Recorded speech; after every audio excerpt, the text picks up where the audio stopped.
Syedaralun masih ingat Amelia, kasir Alfamart Cisauk yang diintimidasi Undang-Undang ITE oleh ibu penguntil coklat dan pengacaranya?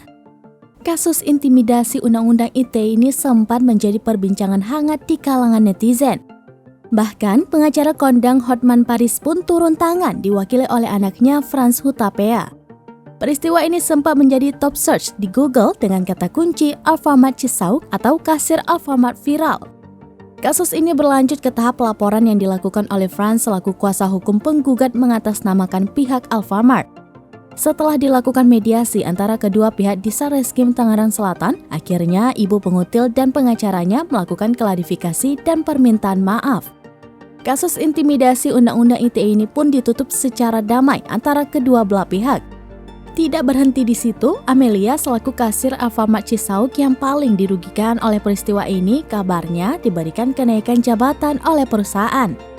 Apresiasi berupa kenaikan jabatan tersebut diberikan sebagai rasa terima kasih atas dedikasi dan bentuk kebanggaan Alfamart kepada karyawannya yang sudah memberikan yang terbaik dalam pekerjaannya. Apresiasi ini diberikan langsung oleh Solihin selaku Corporate Affairs Director Alfamart pada Sabtu 20 Agustus 2022.